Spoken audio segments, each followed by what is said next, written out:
Buenos días, hermanos, Dios los bendiga a todos.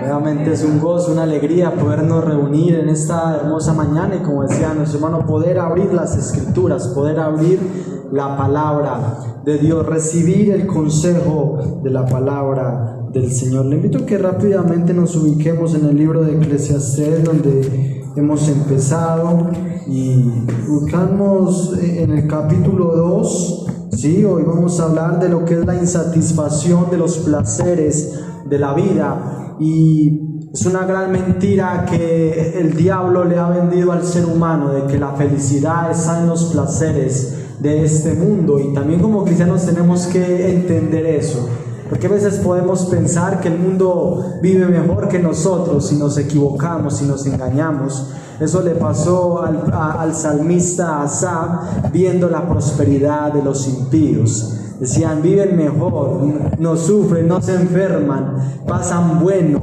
Y cuando dice, pero cuando entré al templo, cuando fui a la presencia de Dios, entendí el fin de ellos, de que su vida es muy limitada, su vida está reducida, de que los placeres de la vida son muy pasajeros, son muy momentáneos. Entonces eso es lo que nosotros tenemos que entender. Y fíjese, hermanos, que el versículo 1 del capítulo 2 dice que dije yo en mi corazón, ven ahora, te probaré con alegría y gozarás de bienes, mas he aquí esto también era vanidad. Entonces Salomón llegó un momento en su vida que él se apartó de Dios. Salomón se apartó de Dios. Salomón experimentó que es estar apartado de Dios, lo experimentó en carne propia, ¿sí? Entonces él quiso experimentar supuestamente la alegría en los placeres de la vida, las posesiones materiales, ¿sí? Y realmente esto es vacío, sin sentido. Y esa es una traducción sencilla. Me dije entonces, vamos pues, haré la prueba con los placeres y me daré la gran vida, pero aún esto resultó absurdo. Se quiso dar la gran vida Salomón, y cuando lo experimentó, vio que era absurdo, que era vacío, como ya lo explicamos hace días, ¿sí? La palabra vanidad es vaciedad, ¿sí? Viene del origen del viento. El viento pues lo vemos ahí, no lo vemos, pero así es la vida, es hueca, es vacía. La vida sin Cristo es vacía, no tiene sentido, no hay una satisfacción, no hay una plenitud. La persona que no tiene al Señor Jesucristo no puede vivir una vida a plenitud. ¿Por qué? Porque no está completo. Pero nosotros los cristianos, gloria a Dios, estamos completos en Cristo Jesús, y por eso podemos disfrutar aún de la vida, ¿sí? Y entonces, fíjese, porque los seres humanos somos muy complejos, ¿sí? El ser humano es insatisfecho y uno no entiende eso, aún no entiende las personas que lo tienen todo humanamente y no son felices. Aún ellos mismos no lo entienden. ¿Por qué yo teniéndolo todo no soy feliz? Y el Señor, hablando de las posesiones materiales, dijo, guardaos de toda avaricia, porque la vida del hombre no consiste en la abundancia de los bienes que posee. Guardaos de toda avaricia, porque la vida del hombre no consiste, la alegría no está en los bienes que él posee. Y fíjese también cómo dice el versículo 2,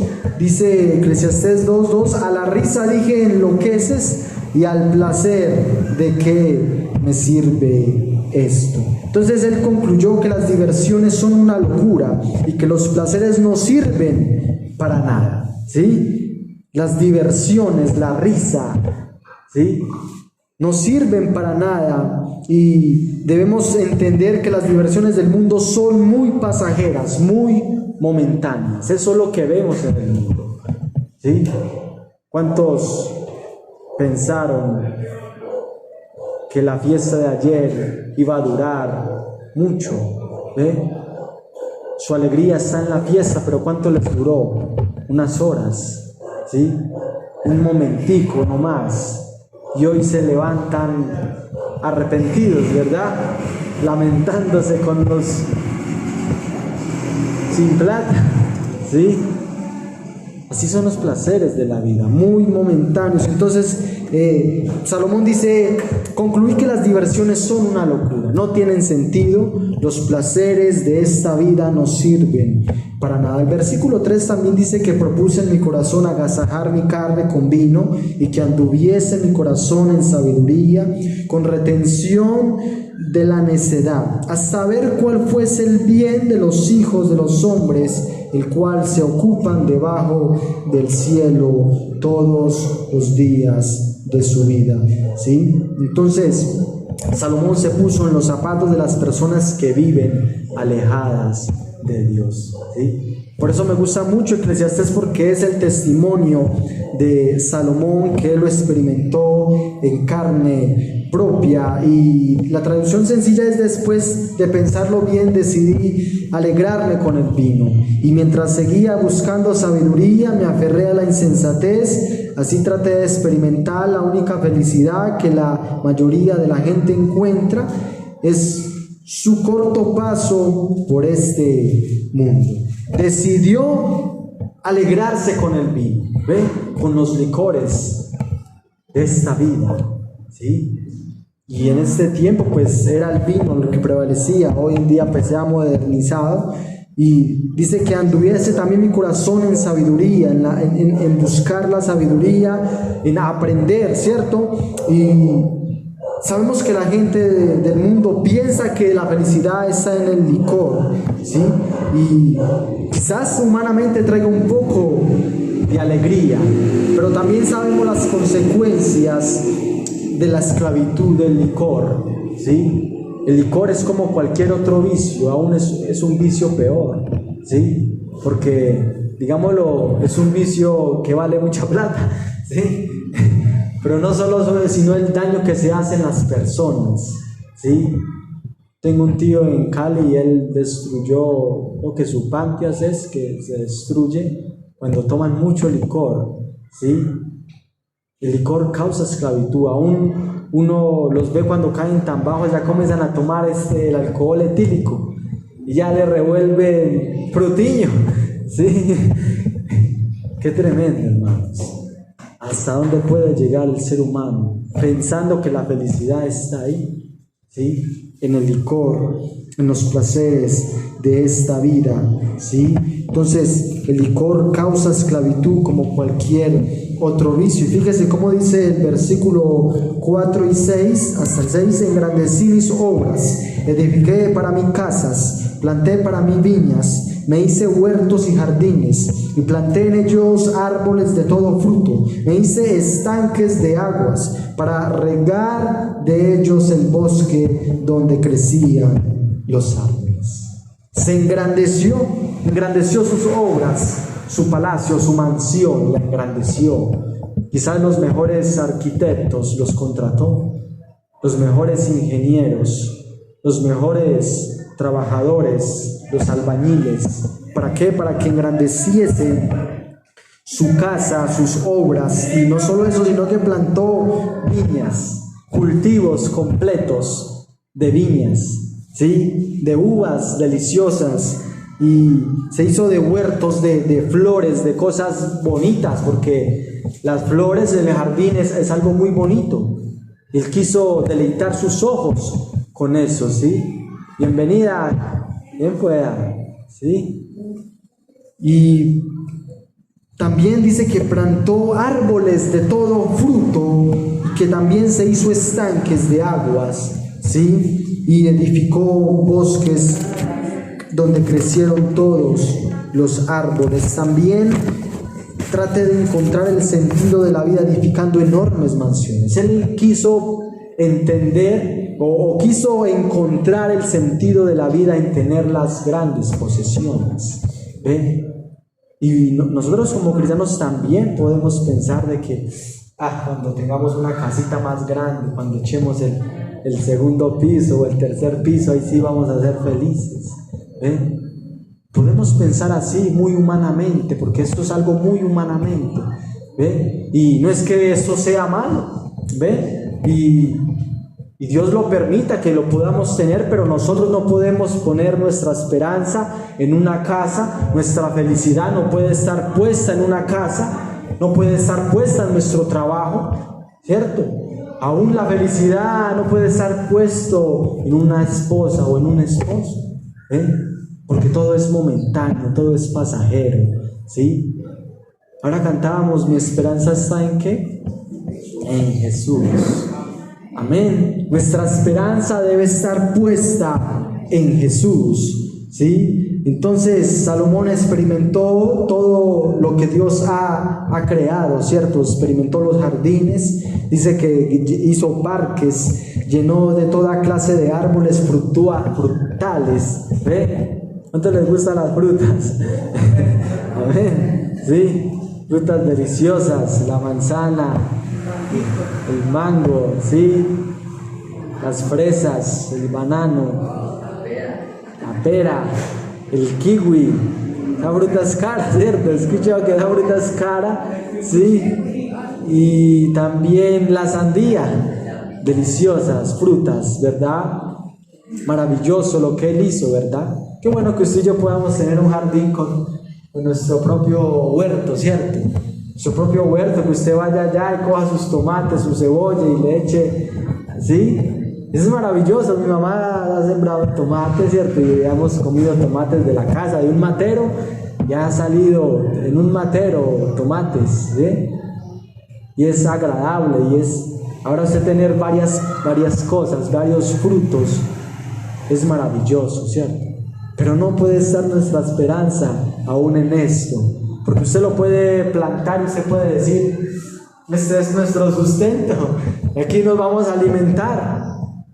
Pero hermanos, esto también se puede marchitar, ¿verdad? Aún los calores que están haciendo, fíjense, porque Salomón vio y entendía de que las plantas tenían que necesidad de agua también. Por eso dijo, tengo que hacer un estanque para regar todo esto, ¿cierto?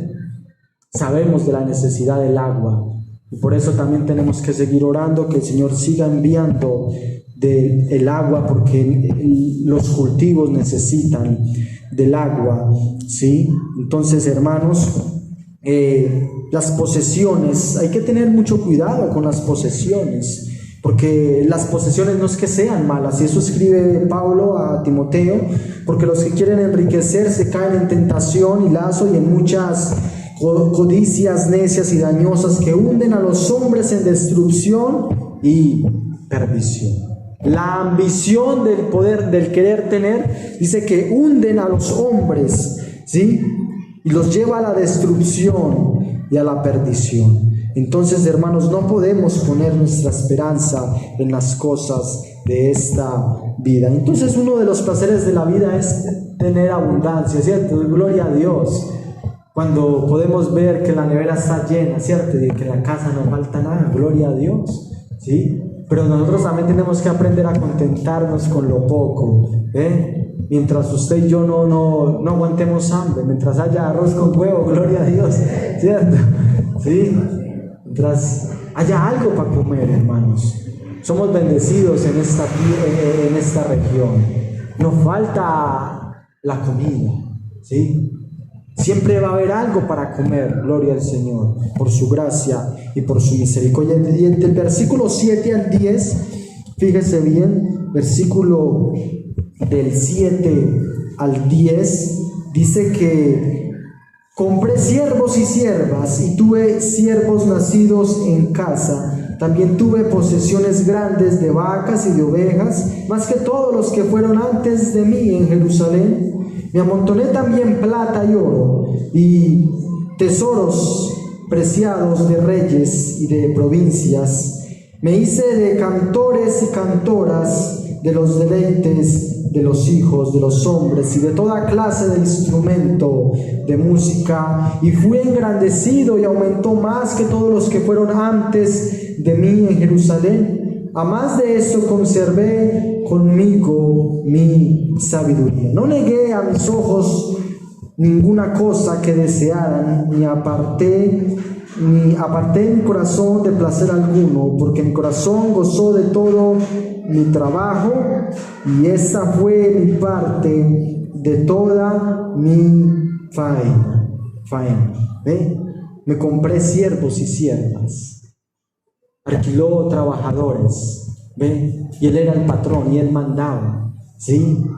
Y por decirlo así, su empresa fue muy grande, fue algo muy próspero, tuvo posesiones grandes, tuvo vacas, tuvo ovejas, tenía en qué poner a trabajar a la gente, ¿sí? No solo eso, sino que fue engrandecido más que todos los reyes de allí en Jerusalén, ¿sí? Después del Señor Jesucristo, la persona más sabia ha sido Salomón acá en esta tierra. Y también dice que aún en este tiempo, las personas más ricas que hay en este tiempo no se compara a la riqueza que él tuvo en este tiempo. ¿Ve? El oro que él tuvo, porque el oro, así es que el oro equivale a la plata, aunque se mueve en los países, ¿sí? En eso equivale la plata, en el oro, ¿sí? Escuchado que en los bancos allá hay oro, y eso equivale al dinero que va circulando por toda la sociedad, ¿sí? Él era muy rico, tenía oro y él lo amontonó también. Dice que la plata, el metal de la plata, que en ese tiempo también es valioso, este metal era como nada, era como las piedras, ¿sí? Era basura, digámoslo así, en ese tiempo, de las riquezas que tenía el rey Salomón, ¿sí? Y atesoró también tesoros apreciados de los reyes y de las provincias, cosas preciosas que en ese tiempo se hacían. Esas piedras, hay piedras de mucho valor, como los conocemos, los diamantes, ¿sí? Las esmeraldas, todos son piedras que valen mucho dinero. Y dice, yo acumulé de todo eso, ¿sí? No solo eso, sino que también me hice de cantores y cantoras. Oiga bien, contrató los mejores músicos,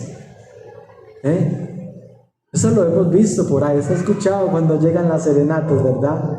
Llegan los mariachis a cantar por ahí, Contrató también su grupo de alabanza que cantaran, de los mejores cantores y cantoras, para que también compró toda clase de instrumentos de música, se engrandeció más que todos antes que él existiera en Jerusalén. Conservó su sabiduría, su inteligencia, la que Dios le dio, no negó ningún placer a sus ojos, lo que su corazón le dictaba, él lo quiso experimentar. Entonces Salomón experimentó todo lo que una persona puede desear, ¿sí? Y entendemos que todo va dentro de la soberanía de Dios. Dios permitió que Salomón fuera, digámoslo, un jefe en este tiempo, ¿sí? Entonces Salomón tuvo siervos, tuvo, digámoslo, también esclavos. Él tenía mucha autoridad en este tiempo, ¿sí? En este tiempo los reyes aún tomaban decisiones de matar a las personas también, ¿sí? Porque va dentro de la soberanía de Dios. Entonces, hermanos, yo creo que nosotros no hemos experimentado lo que Salomón experimentó, y aún todo esto es hueco, es vacío.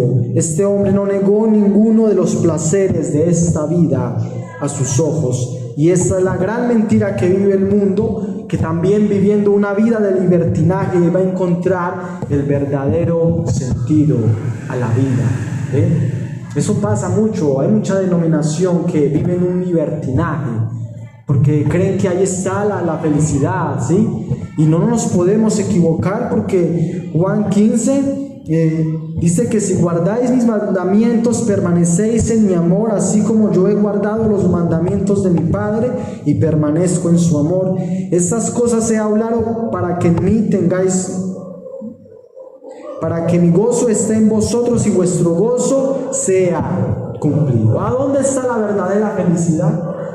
en obedecer a Dios. Ahí está la verdadera felicidad del ser humano. Pero ¿qué pasa? El corazón es engañoso y perverso más que todas las cosas. Y el corazón nos engaña creyendo que en el mundo hay verdadera felicidad y verdadera satisfacción. Fíjese también en el versículo 11, como dice: miré yo luego todas las obras que había hecho mis manos y el trabajo que tomé para hacerlas. Y aquí todo era vanidad y aflicción de espíritu, sin provecho debajo del sol. ¿Ve? Miró, pero al observar todo lo que había logrado con tanto esfuerzo, vi que nada tenía sentido. Era como perseguir el viento, no había absolutamente nada que valiera la pena en ninguna parte. ¿Ve? Observó, vio el final. Bueno, yo ya tengo todo esto y realmente sigo vacío, sigo hueco. Eso no llena mi vida, eso no llena mi corazón. ¿Por qué lo material no llena lo espiritual? ¿Ve? Porque lo espiritual se tiene que llenar con lo espiritual. Usted no puede llenar algo espiritual con algo material. ¿Ve? Yo siempre pongo el ejemplo: la moto no funciona con agua. ¿Ve? Tiene que echarle gasolina, tiene que echarle con lo que funciona. Asimismo, el ser humano solo se sacia con lo que Dios ha determinado para que Él sea saciado. Y nosotros como cristianos sabemos que lo único que sacia nuestra vida es la palabra de Dios y la obediencia a ella. Eso es lo único que sacia nuestra vida. Ahí es donde encontramos la verdadera felicidad, la verdadera satisfacción. No hay otra satisfacción. Cuando usted pone su confianza en el Señor, en la palabra, se ve cómo disfruta la vida, aún en las pequeñas cosas, en las cosas tan simples. Usted y yo podemos disfrutar de la vida, ¿sí? Entonces, ¿por qué no tiene sentido vivir solo para el placer? ¿Por qué no tiene sentido? ¿Cierto? Porque no tiene sentido, porque los placeres de la vida nunca van a saciar al ser humano. Entonces no tiene sentido en yo vivir para eso, ¿sí? Todas las cosas son más fatigosas, más de lo que el hombre pueda experimentar. Y eso lo miramos en Eclesiastés 1:8. Nunca se sacia el ojo de ver ni el oído de oír. ¿Ve? El ser humano nunca va a estar satisfecho. El ser humano siempre va a seguir teniendo ese vacío y va a querer atesorar más. Y el Proverbios 30:15 dice que la sanguijuela tiene dos hijas que dicen: dame, dame. Tres cosas hay que nunca se sacian, a la cuarta nunca dice basta: el Seol, la matriz estéril, y la tierra que no se sacia de agua, y el fuego que jamás dice basta. ¿Ven? Qué tremendo, hermanos. La muerte no se sacia, ¿sí? Eso es lo que quiere decir también el Seol, la muerte no se sacia. Aún el enemigo, que es el que orquesta todo y el que tiene el imperio de la muerte, él no se sacia y él quiere destruir la vida de las personas y las destruye por medio de los placeres de esta vida, que son huecos y son vacíos. Entonces, cuando el ser humano no reconoce a Dios, vive sin un propósito, su vida no tiene sentido. ¿Ve? La persona que no tiene a Dios, que no reconoce a Dios, vive sin un propósito y su vida no tiene sentido. Por eso nosotros los cristianos nos levantamos todos los días con una perspectiva de la vida, con un nuevo horizonte. Que si estamos, como cantábamos, si estamos pasando por el valle, va a haber un final. Esto tan difícil que podamos pasar va a acabar. Pero si las personas solo viven para los placeres, no tienen un propósito para su vida. Su propósito es vivir para los placeres. Que dicen que hay hombres que en este tiempo dice que solo viven para los placeres, aún viven solo para el sexo. Hombres que su vida solo es el sexo y esa es la felicidad. Como ahora lo mencionamos, el licor, las drogas, ¿sí? El dinero, solo viven para eso, para eso, para eso. 7 días a la semana, ¿cierto? 24 horas están pensando en eso. Y eso nunca va a saciar su vida. Eclesiastés 2:12 dice que después volví a mirar para ver la sabiduría y los desvaríos y la necedad, porque ¿qué podrá hacer el hombre que venga después del rey? Nada, sino lo que ya ha sido hecho. Entonces, decidí comparar la sabiduría con la locura y la insensatez, porque ¿quién puede hacer mejor que yo, que soy el rey? Entonces Salomón comenzó a calcular qué era mejor, ¿verdad? La insensatez o la locura, ¿sí? Los desvaríos o la necedad. Entonces él lo pudo experimentar en todas las formas de su vida, ¿cierto? Él fue el patrón y pudo experimentar en su carne propia que era todo esto, ¿sí? La insensatez, ver personas que quizás no fueron sabias y quizás personas que vivían bien, ¿sí? Humanamente, ¿sí? Y en el 13 también dice que he visto que la sabiduría sobrepasa a la necedad como la luz a las tinieblas. Pensé, la sabiduría es mejor que la insensatez, así como la luz es mejor que la oscuridad. ¿Ven? Siempre la luz va a ser mejor que la oscuridad.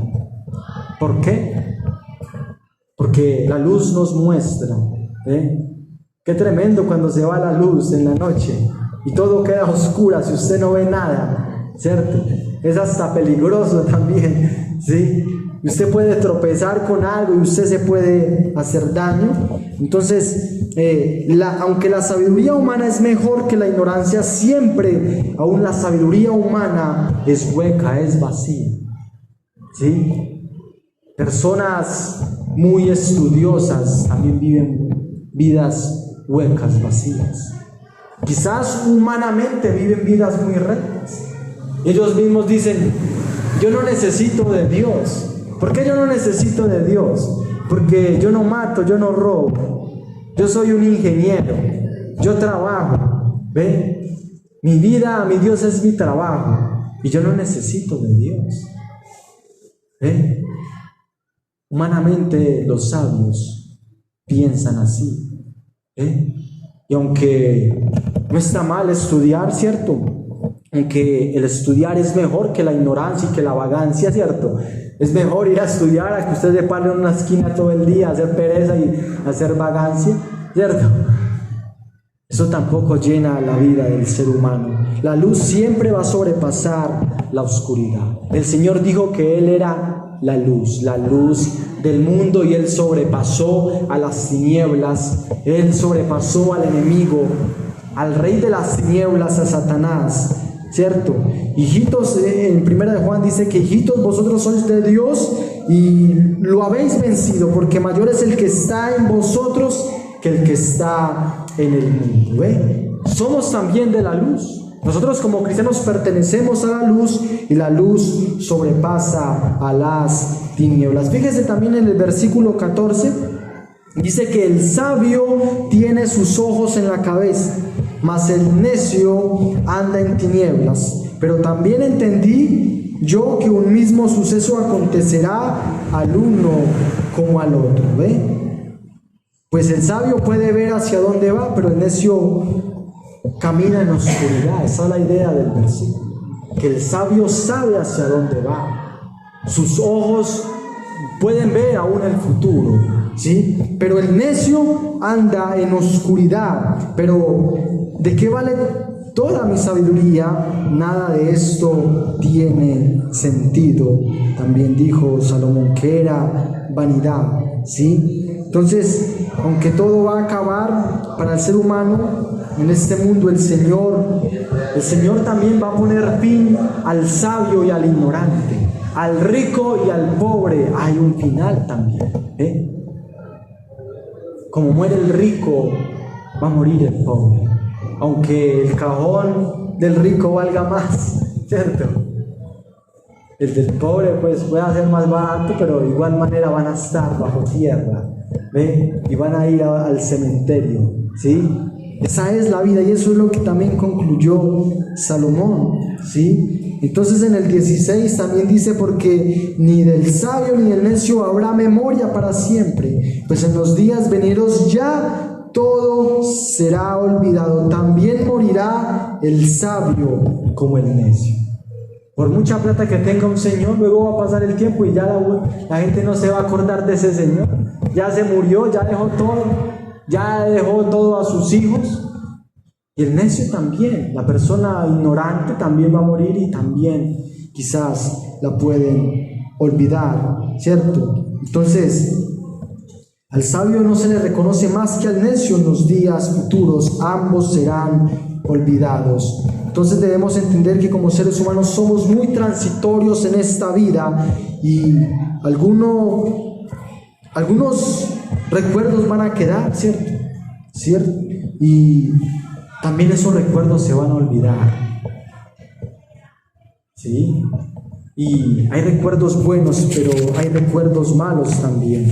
Fíjese, porque el ser humano también busca la inmortalidad. El ser humano no quiere, muchas personas aún adineradas buscan la forma y pagan dinero para que no se envejezcan, ¿sí? Fíjese, porque el ser humano a través de la ciencia va buscando las formas, cómo hacerlo aún con la tecnología, pero esto es vano, esto es vacío. Aunque la vida la puedan extender un poco, cuando Dios determina que un ser humano muera, no hay forma de que pueda escapar de esto. Y fíjese, porque en Eclesiastés 2:17, aborrecí por tanto la vida, porque la obra que se hace debajo del sol me era fastidiosa, por cuanto todo es vanidad y aflicción de espíritu. Por tanto llegué a odiar la vida. Fíjese las palabras de Salomón. Fíjese lo que es estar apartado de Dios. Las personas dicen Las personas cuando caen en depresión dicen: aborrezco la vida. No quiero vivir más. Una persona cuando está sumergida en el estrés, en la depresión, desea la muerte, ¿sí? Salomón también experimentó esto, lo que es la depresión, el estrés, ¿sí? Y llegó a odiar la vida, porque todo lo que se hace aquí debajo del sol en esta vida es tan complicado, nada tiene sentido, es como perseguir el viento, ¿ve? Y por eso las personas, hermano, los psicólogos los consultorios, hermano, eso no da abasto. Hoy en día el negocio es ser psicólogo. Ese es el negocio de hoy en día, porque eso no da abasto, ¿sí? Y gloria a Dios si se levantan psicólogos cristianos, ¿sí? He escuchado de psicólogos que dicen que para él poder hacer un tratamiento bien hecho, él tiene que compartir del evangelio. Si la persona no acepta a Jesucristo, no puede haber una verdadera sanación, ¿eh? Y gloria a Dios que se levanten aún psicólogos cristianos que puedan ayudar, ¿sí? Y aún nosotros como iglesia podamos ayudar a personas también que humanamente lo tengan todo y caen en este punto. Si yo lo tengo todo, ya ¿qué hay más para yo conseguir? Fíjese que los países con más alta en depresión son los países más desarrollados. Por ejemplo, uno de los países donde la gente se suicida más es en Japón. Allá todo el ser humano, todas las personas lo tienen todo. Dice, ya lo tenemos todo. ¿Qué? No hay nada más que yo pueda obtener después de lo que ya tengo. Entonces las personas no le encuentran un sentido a la vida y por eso se suicidan. Qué tremendo, ¿verdad? En cambio nosotros, hermanos, muchas veces con tantas luchas, con tanta necesidad, seguimos buscando y seguimos perseverando, gloria al Señor, con la ayuda del Señor, ¿cierto? Entonces ese es el punto en que el ser humano se encuentra en este momento aún en nuestra región, ¿sí? Entonces sabemos que la vida no es fácil, la vida sin Dios es muy difícil y complicada, eso sí lo tenemos que entender. La vida sin Dios es demasiado complicada, es demasiado difícil. Y por eso podemos entender a las personas del mundo, porque si usted no tiene la ayuda de Dios, si usted solo está luchando en esta vida es muy difícil, es muy complicado. Ahora, nosotros luchamos porque tenemos la ayuda del Señor. Y sabemos que el ser humano, hermanos, dice que el ser humano nace para la aflicción. Qué cosa tremenda. El ser humano nace para la aflicción. Me llama la atención porque cuando un niño nace, ¿qué es lo primero que hace? Llorar, ¿verdad? Y si no llora, yo creo que debe haber algo anormal, ¿cierto? Sí, le pegan para que llore. ¡Qué tremendo! Podemos entender a partir de ahí que el hombre nace para la aflicción. Y el ser humano pasa por muchas dificultades, pero el Señor dijo que confiáramos en Él para que tuviéramos paz interior. En el mundo tendremos aflicción, pero confiad, Él ya venció. Él pasó por todas las aflicciones que nosotros podamos experimentar. Por eso el Señor entendía muy bien eso, porque es la sabiduría de Dios. El Señor pudo haber nacido en un palacio de un gobernante, allá quizás en el palacio de Herodes, pero Él no fue así. Nació en una familia común y corriente, ¿sí? Se cree que José pues era carpintero, era como el oficio, digámoslo, como los constructores en ese tiempo, ¿sí? Una persona normal, de la sociedad normal, una persona humilde, digámoslo así, sencillos. Ahí nació el Señor Jesucristo, y por eso Él sabía que la felicidad no se encuentra en los bienes materiales, ¿sí? También en el 18, para ir avanzando: asimismo aborrecí todo mi trabajo que había hecho debajo del sol, la cual tendré que dejar a otro que venga después de mí. Un día Salomón se iba a morir, ¿sí? Iba a dejar todo lo que había hecho a su sucesor después de él, ¿sí? Y esto es uno de los grandes problemas que tiene el ser humano, la avaricia. Hay veces por las herencias se matan aún los hijos. Qué tremendo. Familias se han destruido por herencias que han dejado los padres. Qué tremendo. Y dice entonces, por eso aborrecí mi trabajo, lo que había hecho, ¿sí? Porque algún momento tendría que dejar eso, ¿sí? Fíjense también en el 19: y quién sabe si será sabio o necio el que se enseñoreare de todo mi trabajo, en que yo me afane y en que ocupé debajo del sol mi sabiduría. Eso también es vanidad. Y Salomón estaba preocupado por eso, porque él no sabía que su hijo, el hijo, fuera sabio, fuera un buen administrador. Fíjese, porque en Abraham también eso fue una preocupación. Dios le dice a Abraham: te voy a bendecir, te voy a engrandecer y voy a hacer una nación grande. Y él dice: pero si yo no tengo descendencia, ¿a quién se le va a dar la herencia? ¿Sí? Él dice: uno de mis trabajadores es el que va a heredar. Él pensaba eso, pero Dios dijo: no, un hijo tuyo, ¿sí?, va a ser tu heredero, y va a ser el que va a seguir aún con su riqueza, porque uno de los hombres más ricos que ha pasado también por la tierra ha sido Abraham. Dice que era riquísimo en gran manera, ¿sí? Aún Job también fue riquísimo en gran manera, es el que más grande aunque de todos los orientales, ¿cierto? Entonces eso es una gran realidad, ¿sí? De que la gente atesora, almacena cosas, y cuando muera no sabe qué va a pasar con todas sus posesiones. ¡Qué tremendo! Los ricos se mueren y no saben qué puede pasar, ¿sí? Aún en la pandemia gente murió y si no tuvo herederos, ¿quién sabe quién tomó eso? El gobierno, ¿sí? La gente es así.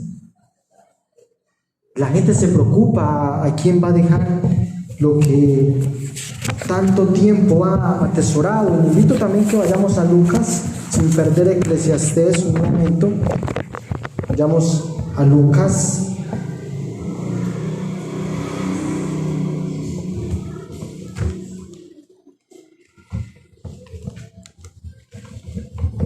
Lucas capítulo 12.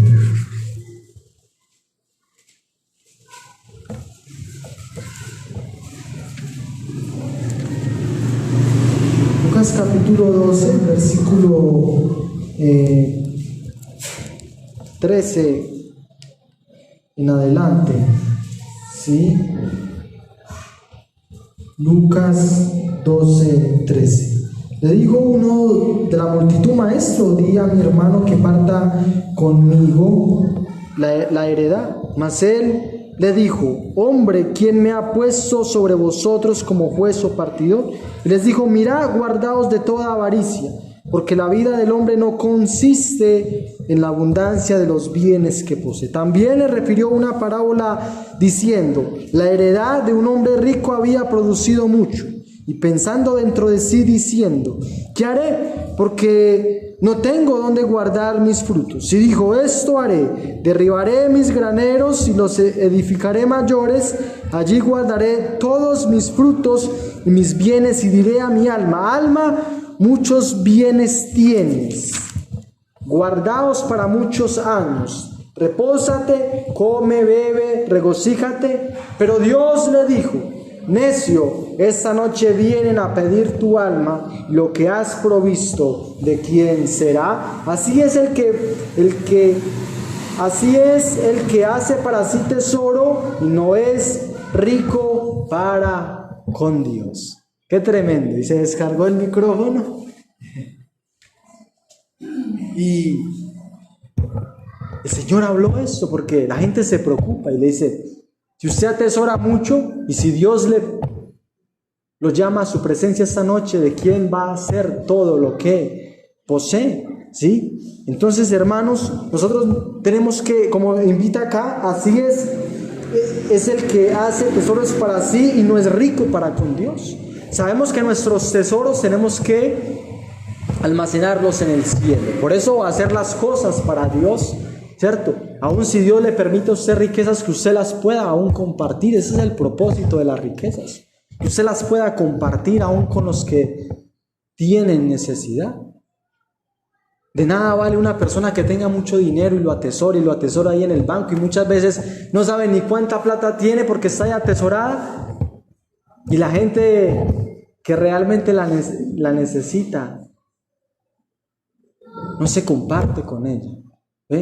Por eso el Señor invita a que así le pasa a todo el que solo piensa en Él, en atesorar y no sabe el día que va a morir. Muy bien, Eclesiastés 2:20, para que vayamos concluyendo. Eclesiastés 2:20 dice que: volví por tanto a desesperanzarse mi corazón acerca de todo el trabajo en que me afané y en que había ocupado debajo del sol mi sabiduría. Así que, desilusionado, me di por vencido, cuestioné el valor de todo mi duro trabajo. Desilusionado, fíjese bien, se desilusionó y se dio por vencido, ¿sí? Y cuestionó el valor de todo mi duro trabajo. Y dijo: sí valió la pena haber yo trabajado en tantas cosas. Fíjese bien, porque cuando usted y yo no tenemos la visión correcta, nos vamos también a desilusionar, ¿sí? Cuando ponemos la esperanza en un negocio, si eso se desmorona, usted se va a desilusionar y se va a dar por vencido, ¿sí? Entonces, eso le ha pasado a muchas personas desilusionados con situaciones económicas o emocionales también, ¿cierto? Cuando ponen la esperanza en una pareja y se desilusionan, hermanos, ¿sí? La corrupción en los trabajos, las personas se desilusionan con la política. ¿Cuántos están desilusionados con la política? Con el nuevo gobierno, ¿cierto? Desilusionados, hermanos, ¿sí? Dicen: nos damos por vencidos, todos son unos corruptos, ¿verdad? La gente dice: ya. Entonces mejor que que sigan gobernando los que estaban, ¿cierto? Mucha gente ya se ha dado por vencido, ¿sí? Por eso nuestra esperanza no puede estar en un gobierno, en un presidente, hermanos. Nuestra esperanza tiene que estar en el Señor.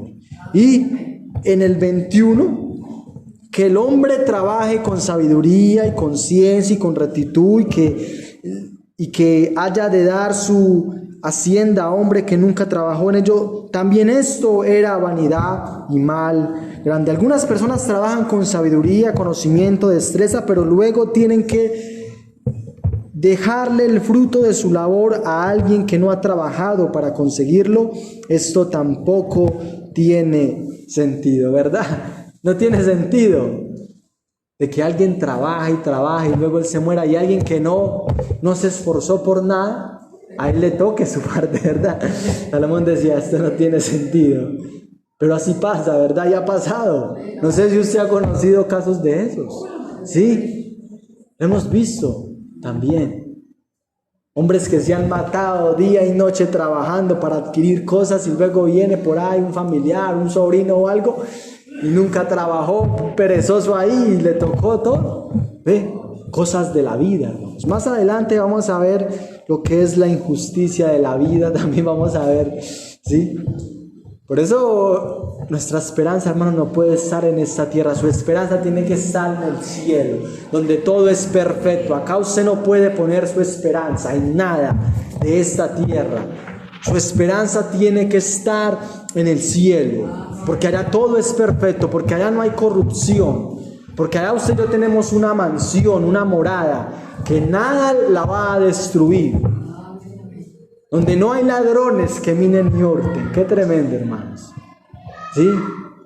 Usted pone su esperanza ahí en unos ahorritos que tiene quizás debajo del colchón. Dios no lo quiera, se entra un ladrón o se quema la casa y todo se quema. Como ha pasado, hermano, han estado muchos incendios por ahí, hermanos. Qué tremendo. En Chile hubo un incendio tremendo, donde se quemaron muchas casas. ¿Ve?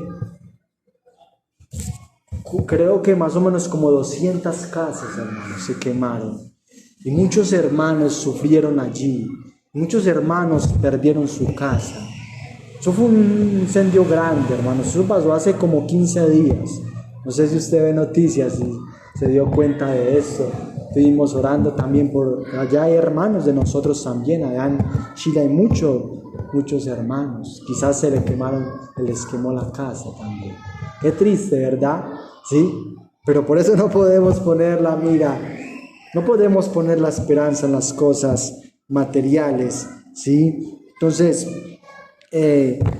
tenemos que entender el principio de que Dios nos ha dado todo por su gracia, y si hemos obtenido algo es un regalo inmerecido de Dios, porque nada hemos traído a este mundo y sin duda nada podemos sacar. Tiene que vivir con esa expectativa. Si yo no traje nada, ¿qué me voy a llevar? ¿Cierto? Así tenemos que vivir. Entonces, el final del hombre sin Dios, ¿cómo es? Porque en el 22 dice, porque ¿qué tiene el hombre de todo su trabajo con que se fatiga y de la fatiga de su corazón, o que se afana debajo del sol? ¿Qué gana la gente con tanto esfuerzo y preocuparse en esta vida? ¿Sí? ¿Qué gana la gente? ¿Y cuál es el final del hombre sin Dios? ¿Cierto? Final del hombre sin Dios, la gente termina con muchos problemas, aún con enfermedades, ¿sí? Y así terminan las personas muchas veces. La gente que se preocupa mucho por trabajar, y muchas veces terminan enfermos, ¿sí? Pero sabemos que si Dios lo permite podamos llegar a viejos, ¿cierto? Y aún con los achaques de la vida, pero podamos tenerlo a Él. Eso es lo más importante, ¿cierto? Pero la gente, hermanos, que no tiene al Señor, su final es triste, es muy amargo, es lamentable. Y por eso Salomón, como el hermano ahora mencionaba, Eclesiastés, invitando de una vez al joven, ¿sí? Que no esperemos a llegar a viejos, ¿cierto? Allá acordarnos de Dios. Y el versículo 23 porque todos sus días no son sino dolores y sus trabajos molestias, aún de noche su corazón no reposa. Sus días de trabajo están llenos de dolor y angustia, ni siquiera de noche puede descansar, la mente nada tiene sentido. Así es la vida del ser humano sin Dios. Todos los días de su trabajo están llenos de dolor y angustia, ¿cierto? Entonces, esa es la vida humanamente, ¿cierto? Entonces, y las personas que quieren descansar en sus propias fuerzas nunca van a ser saciados. Y por eso el Señor invitó en Isaías 55, a todos los sedientos venid a las aguas, y los que no tienen dinero venid y comprad y comed, venid y comprad sin dinero, sin precio, vino y leche. ¿Ve? Y también dice, ¿por qué gastáis el dinero en lo que nos sacia, en lo que no es pan? ¿Ve? Por eso podemos venir al Señor, que es el que nos da la verdadera satisfacción, nos ayuda aún con los dolores de la vida, nos ayuda con los trabajos de esta vida tan difíciles, ¿sí? Bien, en el 24 ya vamos concluyendo. No hay cosa mejor para el hombre sino que coma y beba, que su alma se goce de su trabajo. También he visto que esto es de la mano de Dios. ¿Ve? Entonces llegué a la conclusión de que no hay nada mejor que disfrutar de la comida y de la bebida y encontrar satisfacción en el trabajo. Luego me di cuenta de que esos placeres provienen de la mano de Dios. ¿Ve? ¿A cuánto nos gusta comer? Amén. ¿Sí? Alimentarse bien. Eso es un placer que Dios ha establecido para el ser humano. ¿Sí? Pero que también pueda encontrar satisfacción en su trabajo, en lo que usted haga. Usted lo que haga, lo haga con satisfacción, porque a usted le gusta hacerlo, ¿sí? Si usted es ama de casa, que usted encuentre satisfacción barriendo la casa, lavando los platos, ¿cierto? La hermana la hemos visto lavando los platos, ¿sí? Que usted encuentre satisfacción en esto, ¿sí? ¿Por qué? Porque todo esto proviene de Dios. A mí me parece maravilloso eso, porque Dios permite que uno se ocupe en algo, ¿cierto? Pienso que la vida es muy triste cuando la persona se tira a la vagancia y no le gusta realmente hacer nada, solo hacer pereza y pereza, ¿sí? Eso es muy triste, ¿sí? Pero dice que esto proviene de Dios, el trabajo, hermanos. Agradecerle a Dios por el trabajo. Todo esto proviene de Dios, ¿sí? Entonces, hermanos, estos son placeres de la vida: el comer, el disfrutar, ¿cierto? En el tomar el líquido, sí, es uno de los placeres de la vida. Y en primera a los Corintios 10 dice que si pues coméis o bebéis, hacerlo todo, cualquier cosa, hacerlo para la gloria de Dios. ¡Qué tremendo, hermanos! Si usted come, tiene que hacerlo para la gloria de Dios. Agradecerle al Señor por la comida, ¿cierto? Entonces también al final dice que su alma se alegre en su trabajo. Entonces sabemos que trabajamos para subsistir, ¿cierto? Pero trabajamos muchas veces para los inconversos también. El trabajo debe reflejar aún de que lo hacemos para Dios. El cristiano trabaja para Dios. Si yo trabajamos para Dios, más nuestra ciudadanía está en los cielos, porque somos ciudadanos del reino de los cielos, de donde también esperamos al Salvador, nuestro Señor Jesucristo. Entonces, hermanos, ya en el 26 dice que porque al hombre que le agrada a Dios le da sabiduría, ciencia y gozo, mas al pecador da el trabajo de recoger y amontonar para darlo al que le agrada a Dios. También esto es vanidad y aflicción de espíritu. ¿Ve? Aquí encontramos el principio de que todo el ser humano lo recibe por gracia y por misericordia de Dios. El rico recibe por la gracia y por la misericordia de Dios. Pero nosotros también hemos recibido su misericordia, su gracia, porque Él así lo ha querido, porque el hombre que Dios le agrada. Y Dios nos ha mirado y se ha agradado en darnos su perdón, su amor a cada uno de nosotros. Entonces, y fíjese, porque si Dios no nos da riqueza, tenemos que estar felices con lo poco que Él nos dé, ¿sí? Así que fíjese, porque en Romanos 9:16 dice que así que no depende del que quiera ni del que corra, sino del que Dios tenga misericordia.